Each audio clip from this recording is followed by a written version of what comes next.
बिस्मिल्लाहिर्रहमानिर्रहीम। Basic knowledge के साथ एक बार फिर हाजिर हैं। आज जो बेसिकली हमारा टॉपिक है वो रिंग सिस्टम जो एसी ट्रांसमिशन में हम यूज़ करते हैं उसके हवाले से थोड़ी सी बात करेंगे हम।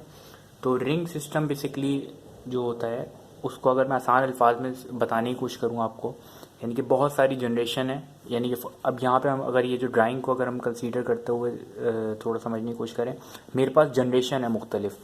इसको मैं कंसीडर कर लेता हूँ, एक को बिन कासिम 1, BQP1,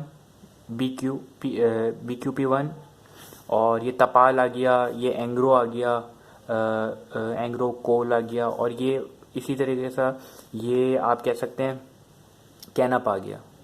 ये मुख्तलिफ मेरे पास जो है जनरेशन सिस्टम है जहाँ से हम जनरेशन ले रहे हैं।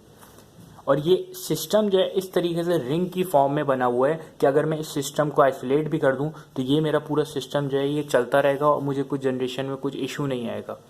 यानी कि अगर एक ये जनरेशन में BQP1 को मैं किसी भी शटडाउन की वजह से ऑफ करता हूँ तो मेरे जो मुख्तलिफ 3 सिस्टम हैं वो चलते रहेंगे, उसमें रुकावट नहीं आएगी। रिंग सिस्टम में बेसिकली इसलिए इसको ज़्यादा कंसीडर किया जाता है कि आपका सिस्टम कहीं बैठे नहीं। अगर मैं एक ही जनरेशन ले रहा होता और रिंग में नहीं होता तो अब ये एक अगर जनरेशन मेरी बंद होती तो मेरे बाकी जो भी जनरेशन थी वो सारी बैठ जानी थी। तो इसलिए हम रिंग सिस्टम को इसलिए यूज़ करते हैं कि ये सिस्टम जो है ये बैठे ना और चलता रहे।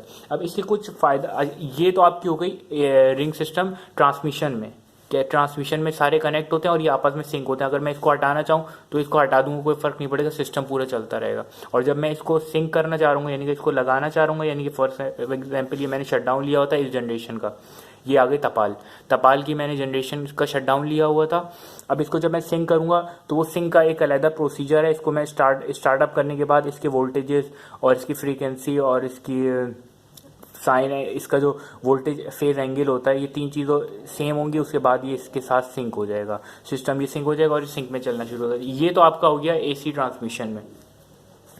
अब मैं बात करता हूँ रिंग, अगर आप ये डिस्ट्रीब्यूशन की बात करते हैं तो मेरे पास एक ही जनरेशन है। ये फॉर एग्जांपल, अब ये दूसरी एग्जांपल को अगर हम कंसीडर करें, ये तो आपकी हो गई पूरी ट्रांसमिशन जनरेशन के उसके ऊपर, यानी कि मुख्तलिफ जनरेशन को मैंने रिंग की फॉर्म में कनेक्ट किया हुआ। अब मेरे पास जनरेशन एक है, ये देख सकते हैं आप, AC जनरेशन हो रही है और ये कोई कोरंगी पावर प्लांट से मैं ले रहा हूँ इसको।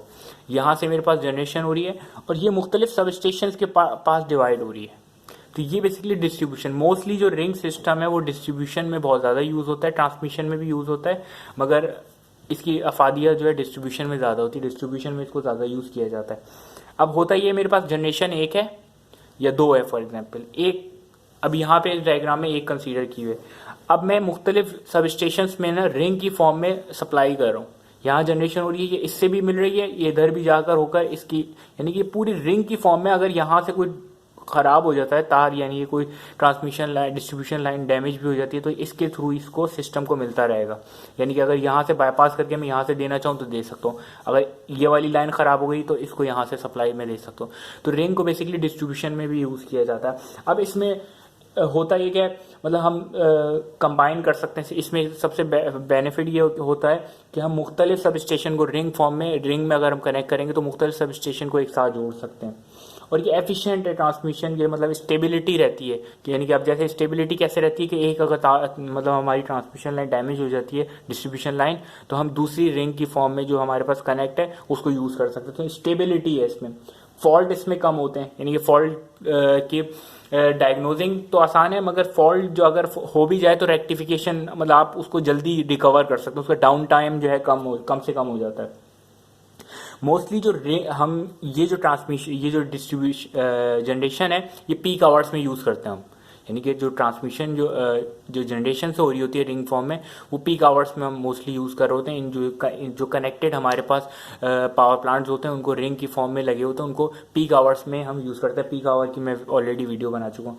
और ये होता है, और मोस्टली मैंने जैसे आपको बताया कि भाई डिस्ट्रीब्यूशन में यूज़ हो रहा होता है, ये इसका वो है। तो उम्मीद है थोड़ा बहुत समझ में आएगा रिंग सिस्टम इन ट्रांसमिशन में। Thank you.